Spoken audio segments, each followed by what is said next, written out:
Hello everyone, a very good morning and welcome to Teaching Mantra. और कैसे हैं आप सब? आई होप आप सब बहुत बहुत मज़े में होंगे। गवर्नमेंट जॉब जो है वो हर किसी का सपना होती है कि कहीं ना कहीं किसी ना किसी तरीके से सरकारी नौकरी हमें मिल जाए। और बात अगर टीचिंग की आ जाए तो उससे बढ़िया जॉब क्या ही हो सकती है। आपके पास में आवर्स जो हैं वो भी बहुत ही फ्लेक्सिबल होते हैं, आपको अच्छा लगता है कि उस टाइम पे आपने कर लिया, उसके साथ साथ में आप कुछ एक्स्ट्रा भी करना चाहें तो वो भी आपको अपॉर्चुनिटी यहाँ पे मिल जाती है। मैं आपको ये क्यों बोल रही हूँ, क्यों इसके एडवांटेजेस बता रही हूँ, क्योंकि सीटेट का जो एग्ज़ाम है जिसके बारे में जिसका बहुत बेसब्री से इंतज़ार था कि जुलाई में निकलेंगे, इस महीने में निकलेंगे, इतने सारे रूमर्स थे और इतना आप सबको बेसब्री से वेट था। फाइनली उस सीटेट के एग्ज़ाम के जो फॉर्म्स है वो मतलब जो एग्जामिनेशन डेट है वो आपको मिल चुकी है। फरवरी के महीने में आपका एग्ज़ाम है। लेकिन क्या फैब के महीने में जब एग्ज़ाम है तो उसी टाइम पे पढ़ेंगे? जी नहीं, हमें पढ़ाई जो है इसके लिए पहले से स्टार्ट करनी पड़ेगी। कहने को ऐसे आपने सुना होगा, देखा होगा कि सीटेट बहुत इजी है, कोई भी निकाल लेगा, बट ट्रस्ट मी ऐसा कुछ नहीं है। अगर आप एक सही स्ट्रेटेजी के साथ में नहीं पढ़ते हैं तो आपके लिए ये जो एग्ज़ाम है ये भी बहुत बड़ा चैलेंज होने वाला है। अब उस स्ट्रेटेजी को कैसे आपको मेंटेन करके चलना है, वो चीज़ करवाने के लिए मैं आपके सामने हूँ। मेरा नाम है मनीषा और यहाँ पे इस प्लेटफॉर्म पे आपको मेरी तरफ से फिजिक्स की क्लासेस मिलेंगे। मैं आपकी फिजिक्स की फैकल्टी हूँ। सबसे पहले हम सीटेट के बारे में जानेंगे, फिर उसके बाद में सिलेबस डिस्कशन करके और लेक्चर्स को स्टार्ट करेंगे। क्योंकि किसी भी लड़ाई को लड़ने से पहले पता तो होना चाहिए, मतलब अपने जो हथियार है उनकी जांच करना बहुत ज़रूरी है। इसी वे में सीटेट के बारे में पहले समझते हैं कि एग्जैक्टली सीटेट है क्या। क्योंकि बहुत सारे ऐसे स्टूडेंट्स होते हैं जिनको यही नहीं पता होता सीटेट क्या है। बस पता है कि टीचिंग का एग्जाम है, जाके दे के आ जाएंगे और ठीक है, अंडर एस्टिमेट तो टीचर्स को बचपन से ही किया जा रहा है, तो उन्हें भी लगता है कि नहीं, हम जाके एग्जाम दे देंगे और सीधा सीधा क्रैक हो जाएगा। तो देखिए, ऐसा कुछ नहीं है। सीटेट के बारे में सबसे पहली चीज तो आपको ये समझना है, ये central board of secondary education, ये सीबीएसई जो है वो इस एग्जाम को कंडक्ट करवाता है। सीबीएसई अपने आप में एक बहुत बड़ा इंस्टीट्यूशन है। आप लोगों ने टिल 12th पढ़ाई करी है तो सीबीएसई की बुक्स पढ़ पढ़ के ही आप लोगों ने पढ़ाई करी होगी। तो ये क्या है, सीटेट के एग्जाम को ये कंडक्ट करवाते हैं और ये एग्जाम आपके लिए टीचिंग की फील्ड में जाने का पहला स्टेप होता है। जहाँ पे आपको टीचिंग में जाना है, गवर्नमेंट टीचर बनना है, फिर चाहे आपको केवीएस में जाना हो, DSSB का फॉर्म हो, या कहीं पे भी आप गवर्नमेंट टीचर के लिए अप्लाई करते हैं, इवन प्राइवेट सेक्टर्स में भी अगर आप टीचिंग के लिए अप्लाई करते हैं तो सीटेट एग्जाम आपके लिए बहुत बहुत मैंडेटरी है। अब जो ये सीटेट है, इसके अंदर हमारे पास में दो सेगमेंट्स में इसको डिवाइड किया जाता है। एक होता है पेपर 1 और एक होता है पेपर 2। इस बात को समझिए, सीटेट में हमारे पास में दो पेपर होते हैं, एक होता है पेपर 1 और एक क्या होता है, पेपर 2। जैसे कि आप एग्जाम देने से पहले प्रीलिम्स देते हैं, मेंस देते हैं, ऐसा होता है ना कि पहला एक सेगमेंट है फिर दूसरा वाला एग्जाम हुआ। तो इस अकॉर्डिंग सीटेट में हमारे पास दो पेपर होते हैं। जो पेपर 1 है वो क्या होता है, कॉमन, मतलब कि जितने भी स्टूडेंट्स ने सीटेट का फॉर्म फिल किया हुआ है, जितने भी एग्जाम देने जाएंगे, उन सबको पेपर 1 देना मैंडेटरी है। जिसके अंदर हमारे पास में जो हमारी बेसिक नॉलेज होती है, अगर आप गवर्नमेंट जॉब्स की प्रिपरेशन करते हैं तो उसमें रीजनिंग, मैथ्स, जो आप बेसिक कंसेप्ट पढ़ते हैं, इंग्लिश वगैरह, वो सब चीजें उसके अंदर पेपर 1 के अंदर इंक्लूड होती हैं। पेपर 1 जो है वो मैंडेटरी है, वो सबको ही देना है। उसके बाद में एक पेपर होता है, सेकेंड पेपर, सीटेट का पेपर 2। ये जो एग्जाम है सीटेट का पेपर 2 जो है ना, वो आपका मेन पेपर है। और मेन पेपर की खास बात ये है कि इसमें जब आप स्कोर अच्छा करते हैं तो ये आपके सिलेक्शन को कंफर्मेशन देता है। सीटेट पेपर 2 में आपकी चॉइस है कि आपको कौन सा जो सब्जेक्ट है वो चूज करना है। जैसे आपने बीएड किससे करी है, आपका जो ग्रेजुएशन है, पीजी है, पोस्ट ग्रेजुएशन है, जो भी आपका एजुकेशन क्वालिफिकेशन रहा है वो किस सब्जेक्ट में रहा है, ये चीज आपका सीटेट पेपर 2 जो है वो डिफाइन करता है। मतलब कि सीटेट पेपर 2 में आप अपनी चॉइस से सब्जेक्ट को चूज करते हैं। समझ गए? तो अगर आप सीटेट पेपर 2 में साइंस चूज करने वाले हैं तो उसके लिए मैं आपके सामने हूं और हमारी पूरी टीम उसके लिए डेडिकेटेड है। साइंस का जो सीटेट पेपर 2 में जो आपका सिलेबस है और जो भी कंसेप्ट है वो सब हम आपको यहाँ पे करवा रहे हैं। समझते हैं इस चीज को। सबसे पहली चीज तो देखिए, जो सीटेट पेपर 2 है उसमें आपको क्या करना है, दो पेपर्स हैं, मैंने आपको बता दिया यहाँ पे कि आपके पास में सीटेट के दो एग्जाम्स होंगे जहां पे आपको टीच करना है। अगर फर्स्ट टू फिफ्थ क्लास और उसके अलावा 6 to 8th क्लास, ये दो सेगमेंट्स होते हैं। कुछ होते हैं जो छोटे बच्चों को पढ़ाना चाहते हैं, उसमें ज्यादा कंफर्टेबल होते हैं, कुछ होते हैं जो आप 8 तक पढ़ा सकते हैं। तो यहाँ पे चॉइस है आपके सब्जेक्ट की, और सब्जेक्ट में स्पेशलाइजेशन होता है। इसी वजह से जो ये एग्जाम है सीटेट का पेपर 2 जो होता है वो कंडक्ट करवाया जाता है। मतलब कि आप अपने एजुकेशन क्वालिफिकेशन के अकॉर्डिंग सब्जेक्ट यहाँ पे क्या करते हैं, चूज करते हैं। Got it everyone? सो यहाँ पे देखिए पेपर 2 जो है उसके अंदर आपके पास में क्या क्या सब्जेक्ट्स आते हैं। सीटेट का जो एग्जाम पैटर्न है पेपर 2 का, सो यहाँ पे मैथमेटिक्स है या फिर साइंस टीचर्स है, जो भी आपको यहाँ पे बनना होता है। हम साइंस सब्जेक्ट की बात करेंगे। ड्यूरेशन की बात करी जाए तो 2 hours 30 minutes का जो आपका एग्जाम है वो होने वाला है। मतलब कि 2.5 घंटे का टाइम आपको पेपर को सॉल्व करने के लिए दिया जाएगा। और जो क्वेश्चंस होते हैं वो आपके कैसे होंगे, ऑब्जेक्टिव क्वेश्चंस होंगे। ऑब्जेक्टिव का मतलब होता है एमसीक्यू। सोच के और समझ के इजी लगता है कि एमसीक्यू है ना तो ठीक है, गेस वर्क करके भी आंसर दे देंगे, बट ट्रस्ट मी पेपर का लेवल अच्छा होता है। और उस टाइम पे आपका ये जो ब्लाइंड गेस वर्क है ना, बिना पढ़े कि चलो जय माता दी लेट्स रॉक, ये सिर्फ मूवीज में पॉसिबल है। अदरवाइज आपको पढ़े बिना एग्जाम में सिलेक्शन बहुत इम्पॉसिबल है। ठीक है, डन। तो यहाँ पे आप क्या समझेंगे कि टाइप 2 जो है वो हमारे ऑब्जेक्टिव क्वेश्चंस होते हैं, और हर एक क्वेश्चन जो होता है वो 1 मार्क यहाँ पे कैरी करते हैं। इस एग्जाम की अगर हम खास बात की बात करें तो वो ये है कि यहाँ पे एज सच नेगेटिव मार्किंग नहीं है। नेगेटिव मार्किंग ना रैंक गिराने का काम करती है। नेगेटिव मार्किंग का सबसे बड़ा डिसएडवांटेज जो है वो ये है कि आपको, अगर आपने सपोज गेस वर्क कर दिया और क्वेश्चंस गलत है जो कि आपको नहीं आ रहे, तो आप उनको अटेम्प्ट करते हैं तो आपके मार्क्स नेगेटिव में जाने के चांसेस बहुत ज्यादा बढ़ जाते हैं। लेकिन इस एग्जाम में, सीटेट के इस एग्जाम में खास बात यह है कि यहाँ पे नेगेटिव मार्किंग नहीं है, तो ये आपके लिए प्लस पॉइंट हो सकता है कि आप ऑलमोस्ट सारे क्वेश्चंस को अटेम्प्ट करके आ सकते हैं। जिस क्वेश्चन में आपको थोड़ा आइडिया भी लग रहा है कि अच्छा ये आंसर हो सकता है, ये आंसर नहीं हो सकता, तो वहां पे भी आप कुछ ना कुछ जो है ना अटेम्प्ट करने का ट्राई कर सकते हैं। Okay, done. सो ये जो है ना बेसिक चीजें आपको पता होनी चाहिए इस एग्जाम के बारे में कि पेपर 2 है, ड्यूरेशन और टाइप्स ऑफ क्वेश्चन, से सब चीजें आपको पता होनी चाहिए। अब यहाँ पे देखते हैं, सबसे पहली चीज आती है चाइल्ड डेवलपमेंट और पैडागोजी, जिसके के अंदर आपके 30 क्वेश्चंस आएंगे। लैंग्वेज 1 और 2 जो है वो कंपलसरी है, उसमें भी आपके कितने क्वेश्चंस होंगे, 30 क्वेश्चंस होंगे। और इसके अलावा आपका ये पेपर 2 होता है जिसके अंदर आपके कितने क्वेश्चंस हैं, जिसमें आपके 60 क्वेश्चंस है। मीन्स की जो आपकी सब्जेक्ट नॉलेज है उसको टेस्ट 60 क्वेश्चन से करा जाएगा। इन टोटल अगर हम बात करें तो इन टोटल आपके 150 क्वेश्चन होंगे। कितने होंगे, 150 क्वेश्चंस होंगे। हर एक क्वेश्चन 1 मार्क का है, तो 150 मार्क्स जो है वो आपके इसके लिए अलॉट किए गए हैं। Got it everyone? So 150 questions होंगे जो कि आपको यहाँ पे क्या करने हैं, अटेम्प्ट करने हैं। और ये डिवीजन मैंने आपको बता दिया है।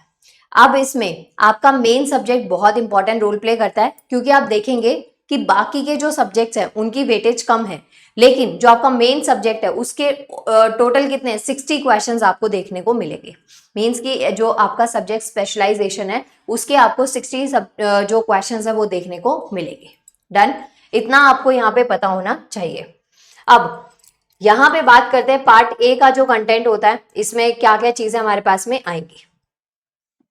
इसमें आपको समझना क्या है कि जो साइंस का सेगमेंट है, साइंस के सेगमेंट की अगर हम बात करें तो उसको 3 पार्ट्स में डिवाइड किया गया है। एक है फिजिक्स, एक है केमिस्ट्री और एक क्या है, बायोलॉजी। ये 3 सेगमेंट्स हैं। क्वेश्चन जो है इसमें ऊपर नीचे होते रहते हैं, पर ये 3 सेगमेंट्स में आपको ये साइंस को डिवाइड करके बता रखा है। सो यहाँ पे देखेंगे केमिस्ट्री, बायोलॉजी और इनको मिला के आपके 30 मार्क्स के क्वेश्चन, 30 क्वेश्चंस हैं, और पेडागोजिकल जो इश्यूज हैं वो भी आपके यहाँ पे 30 हैं। तो इट मीन्स कि टोटल आपकी सब्जेक्ट स्पेशलाइजेशन 60 मार्क्स की यहाँ से बन जाती है। इसमें एक होता है कि आपके जो स्टैटिक क्वेश्चंस होते हैं ना वो होते हैं, जैसे कि आप एसआई यूनिट पढ़ते हैं, क्योंकि मेरा सब्जेक्ट फिजिक्स है तो मैं उसका एग्जांपल भी आपको वही दे रही हूँ, या फिर आप जैसे कुछ केमिकल्स पढ़ते हैं, बॉडी के हार्मोन्स पढ़ते हैं, तो ये कुछ स्टैटिक पॉइंट्स होते हैं जो कि आपसे डायरेक्ट एग्जाम में पूछे जाते हैं। कुछ आपके एप्लीकेशन बेस्ड क्वेश्चंस होते हैं, लाइक जो आपने कंसेप्ट पढ़ा है उससे रिलेटेड एप्लीकेशंस आपको इंप्लीमेंट करने को दी जाती है। तो दोनों तरीके से आपको यहाँ पे इसको पढ़ना है। Done everyone? इतना आपको यहाँ पे याद रखना है। अब देखिए सिलेबस में आता है हमारे पास सीटेट का। सबसे पहले आपको पता होना चाहिए कि जो क्वालिफाइंग क्राइटेरिया है वो क्या होता है, कि इसमें आपको 60% और उससे ज्यादा जो मार्क्स है ना वो स्कोर करने हैं। यहाँ पे कैटेगरीज भी इंप्लीमेंट होती हैं, जैसे आप SC ST OBC इस तरीके से कैटेगरी कोटा भी आपको मिलता है। बट इन जनरल जो आपको यहाँ पे बता रखा है 150 में से 90 मार्क्स आपको मिनिमम चाहिए होते हैं इस एग्जाम को क्वालिफाई करने के लिए।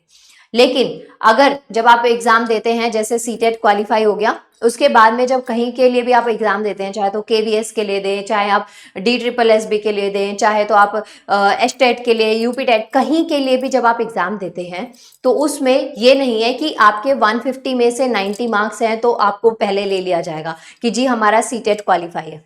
जितना अच्छा आप स्कोर करते हैं उतने ज्यादा चांसेस आपके वहां पे सिलेक्शन के बढ़ जाते हैं।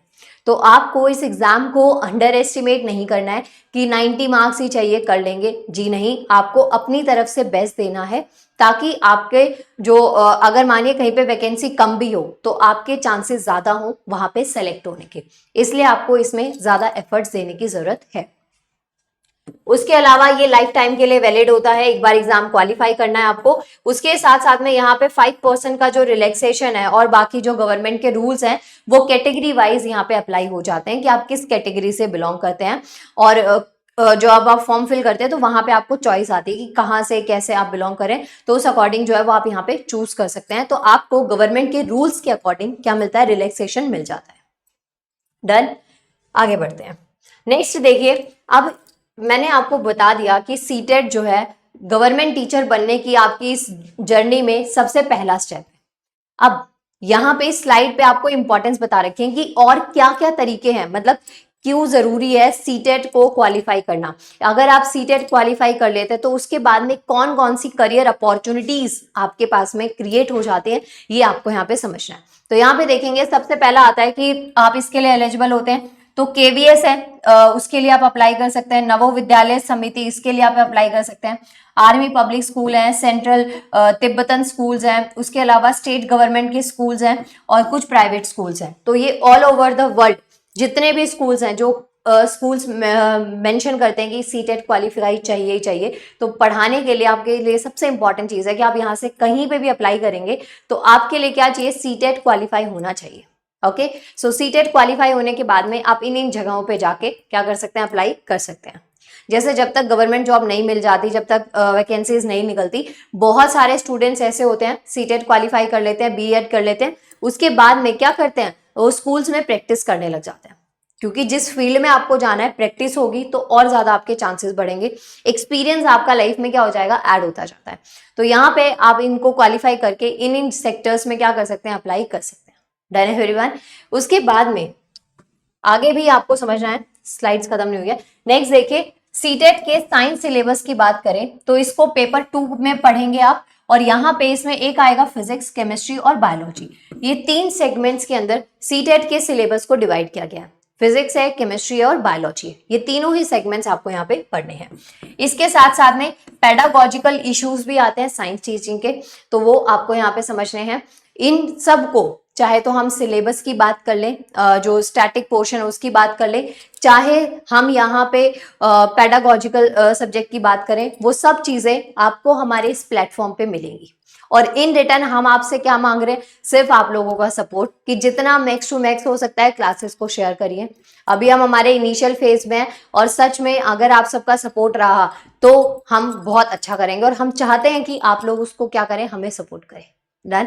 और इन रिटर्न आपको क्या मिल रहा है, आपको बेस्ट कंटेंट प्रोवाइड करवाया जाएगा, टाइमली आपके सिलेबस को पूरा करवाया जाएगा, और सिर्फ सिलेबस कंप्लीट नहीं, आपको रिवीजन भी प्रोवाइड करवाई जाएगी। सो देख रहे हैं, मतलब दिवाली पे भी ऐसा बोनस नहीं मिलता होगा जो अभी हम आपको दे रहे हैं कि ठीक है ये सब चीजें हम आपको देने वाले हैं। डन। तो ये चीजें आपको यहाँ पे ध्यान में रखनी है। इसके बाद में देखेंगे फिजिक्स में जो सिलेबस है वो आता है हमारे पास में, जो सब्जेक्ट मैं आपको पढ़ा रही हूँ उसके टॉपिक्स मैं आपको बता देती हूँ। फिजिक्स के अंदर सबसे पहला टॉपिक आता है हमारा मोशन एंड फोर्स। फिजिक्स का बेसिक है और सबसे इंपॉर्टेंट प्लस सबसे इजी भी है, बहुत सारे क्वेश्चंस इसमें से बनते हैं। यहाँ पे मैंने सारे टॉपिक्स आपके लिए लिखे हुए हैं जिनको हम यहाँ पे कवर अप करने वाले हैं। अगर हम मोशन की बात करें तो यहाँ पे बेसिक कंसेप्ट है, लॉज ऑफ मोशन है, फ्रिक्शन है, ये सब कंसेप्ट्स को पढ़ेंगे। वर्क एनर्जी पावर की बात करें तो वर्क और उसकी यूनिट्स को पढ़ेंगे। Law of conservation of energy पढ़ेंगे। लाइट बहुत इंपॉर्टेंट है। लाइट एक्चुअल में ना टॉपिक ऐसा है जो बहुत कॉम्प्लिकेटेड लगता है, ऐसा लगता है कि नहीं होगा मैम, बट मैं करवाऊंगी ना तो डेफिनेटली हो जाएगा। देखिए, पढ़ाने की गारंटी मेरी है, पढ़ना है या नहीं पढ़ना वो आपको डिसाइड करना पड़ेगा। ओके, हर चीज को एकदम ब्रीफली और बहुत ही इजी वे में आपको इलैबोरेट किया जाएगा, एक्सप्लेन किया जाएगा, जहां पे सिंगल गो में आपके दिमाग में ऐसे स्ट्राइक से घुस जाएंगी चीजें और फिर वो नहीं निकलेंगी। आप एग्जाम में बहुत अच्छे से करके आएंगे, मतलब आप उस टाइम पे ना मुझे ब्लेसिंग्स दे रहे होंगे कि मैम ने बताया था और ये हमने करा था। तो ऐसा आपके साथ में होगा। ठीक है, डन। तो ये हमारे पास में कुछ टॉपिक्स हैं। फिजिक्स में भी डिवीजन है, कितने सारे टाइप के टॉपिक्स आपको यहाँ पे पढ़ने हैं। इसके साइड में आपको पूरा कंप्लीट यहाँ पे सिलेबस को डिटेल में दे रखा है। उसके अलावा नेक्स्ट टॉपिक आता है हमारा साउंड। साउंड का मतलब ध्वनि, जैसे मेरी आवाज आप लोगों तक पहुंच रही है, ये भी साउंड ही है। ओके, तो यहाँ पे क्या है, इस तरीके के कंसेप्ट भी हम पढ़ेंगे। साउंड के लिए कितने टाइप के मीडियम की जरूरत होती है, प्रॉपर्टीज क्या होती हैं, ये पढ़ेंगे। उसके साथ साथ में साउंड, जब लाइट की बात आएगी तो ह्यूमन आई पढ़ना है, आंखों से आप देखते हैं। अभी ये जो लेक्चर आपको आंखों से दिख रहा है, सपोज इस रूम में अंधेरा हो जाए, मैं आपको दिखूंगी ही नहीं, ठीक है, अंधेरा हो जाएगा, नहीं देख पाएंगे ना, तो लाइट का ह्यूमन आई से लेना देना है। लाइट जो है वो ह्यूमन आई से रिलेट करती है। सेम ऐसे ही जो ईयर्स है, साउंड, साउंड किससे रिलेट करेगा, ह्यूमन ईयर से रिलेट करता है। तो ये कंसेप्ट हम इसमें पढ़ने वाले हैं। आप सोचेंगे मैम ह्यूमन ईयर तो बायोलॉजी का कंसेप्ट है, तो नहीं, ऐसा नहीं है। यहाँ पे आपको फिजिक्स के पर्सपेक्टिव पे मैं ह्यूमन ईयर पढ़ाऊंगी, फिजिक्स के पर्सपेक्टिव पे हम ह्यूमन आई पढ़ेंगे कि फिजिक्स में उसका क्या लेना देना है, किस तरीके से आप इसको रिलेट करेंगे। उसके बाद में नेक्स्ट आता है इलेक्ट्रिसिटी और magnetism. Very very important topic है ये आपके पास एग्जाम के पर्सपेक्टिव से। सोर्सेज ऑफ एनर्जी हमें पढ़ना है, नेचुरल फिनोमिना पढ़ना है। इनको एग्जैक्टली फिजिक्स में नहीं डाल सकते, थोड़ा सा इसमें जो है आपका टच आता है ये फिजिक्स का, किस वे में मैं आपको बताऊंगी सोर्सेज ऑफ एनर्जी क्या है, नेचुरल फिनोमिना क्या है। एकदम बेसिक कंसेप्ट है, मतलब यहाँ पे इसको पढ़ के फ्री के मार्क्स आपको मिल रहे हैं। फ्री के मतलब कि आपने एक बार पढ़ा, समझा, आपको समझ आ गया, आपको आराम से जो है ना आप अच्छा स्कोर कर लेंगे और बहुत प्यार से ये क्वेश्चंस आपके वहां पे एग्जाम में बन जाएंगे। Done everyone. फिर उसके बाद में ये सारा जो है ये हमारा केमिस्ट्री का सिलेबस है। केमिस्ट्री आपको दिव्या मैम पढ़ा रहे हैं, आपने उनके लेक्चर्स लिए होंगे, बहुत बहुत बढ़िया पढ़ाते हैं मैम। तो ये केमिस्ट्री का सिलेबस है। मैं सिर्फ एक बार आपको रिकॉल करवा रही हूँ, आपको पता होना चाहिए कि ये हमारा सिलेबस है। कोई भी एग्जाम, ये सीटेट है, मैं कह रही हूँ कोई भी एग्जाम, आप कभी जिंदगी में कोई भी एग्जाम दे दीजिए, जब तक आपके पास सिलेबस नहीं होगा, जब तक आपको सिलेबस लर्न नहीं होगा, आपकी तैयारी हो ही नहीं सकती। क्योंकि सब कुछ नहीं पढ़ना होता, सिलेबस दिया ही इसलिए जाता है ताकि हम उससे क्या करें, स्टिक होके पढ़े। और सिलेबस के अलावा दूसरी इंपॉर्टेंट चीज जो आपको एग्जाम क्रैक करवाने के लिए मैंडेटरी है, वो ये कि आपने PYQs करे या नहीं करे। और ये दोनों ही चीजें हम आपके लिए लेकर आएंगे। एफर्ट सारे हमारे होंगे, आपको सिर्फ पढ़ना है, अपना टाइम देना है और उन लेक्चर्स को समझना है। देखिए कितना सिंपल कर रहे हैं ना आप सबके लिए, तो ये बस आपको इतना करना है। सो ये क्या हमारा केमिस्ट्री का सिलेबस है, जिसमें एक सबसे इंपॉर्टेंट बेसिक टॉपिक आता है मैटर एंड इट्स नेचर। उसके अलावा मटेरियल एंड देयर यूजेस है, जिसमें हम क्लासिफिकेशन करते हैं, जैसे मेटल्स का, नॉन मेटल्स का, मेटेलॉइड्स का, पीरियोडिक टेबल जिसके अंदर पढ़ी जाती है।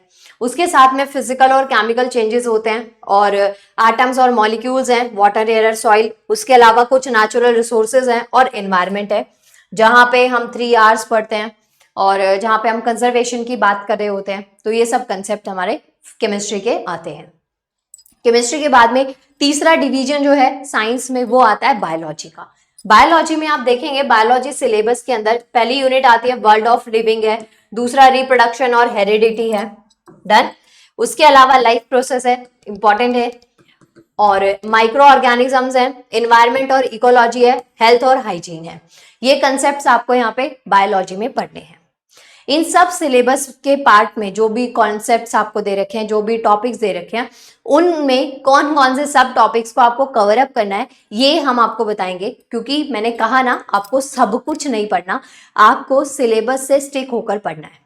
ठीक है, डन। तो ये कुछ पॉइंट्स हैं which you have to remember. Next यहाँ पे पार्ट बी जो होता है वो पेडागोजिकल इश्यूज होते हैं साइंस के। ये टॉपिक्स उसमें हैं जो कि आपको यहाँ पे कवर अप करवाए जाएंगे। लेकिन मेरा जो सब्जेक्ट है, मैं जो आपको मेन सब्जेक्ट पढ़ाऊंगी वो है फिजिक्स। तो उससे रिलेटेड आपको कोई भी डाउट हो, कभी भी किसी भी वक्त डाउट हो, आप मुझसे यहाँ पे पूछ सकते हैं। ठीक है, डन एवरीवन। तो ये आपका पूरा कंप्लीट सिलेबस वीडियो था, जिसके अंदर इसको कह सकते हैं एक पूरा लेसन प्लान मैंने आपको बता दिया है। सीटेट क्या है, क्यों आपके लिए इसका क्वालिफिकेशन मैंडेटरी है, क्यों इसको आपको क्वालिफाई करना है, क्रैक क्यों करना है, ये मैंने आपको बता दिया। उसके बाद में आपको इस प्लेटफॉर्म पे साइंस सब्जेक्ट की क्लासेस मिलेंगी जो कि पेपर 2 में आपके लिए बेनिफिशियल होंगी। और पेपर 2 में साइंस को जो है 3 पार्ट्स में डिवाइड करके वो सारा सिलेबस मैंने आपको बता दिया है कि क्या फिजिक्स में पढ़ना है, क्या केमिस्ट्री में पढ़ना है और क्या बायोलॉजी में पढ़ना है। अब से जो मेरी नेक्स्ट क्लासेस मिलेंगी वो फिजिक्स की क्लासेस मिलेंगी, क्योंकि मैं आपको फिजिक्स पढ़ाने वाली हूँ। और एट द एंड फिर से मेरा नाम याद कर लीजिएगा, मनीषा नाम है मेरा। तो मनीषा मैम के साथ में आपको क्या पढ़ना है, फिजिक्स पढ़ना है। Okay, done everyone, this is all for today.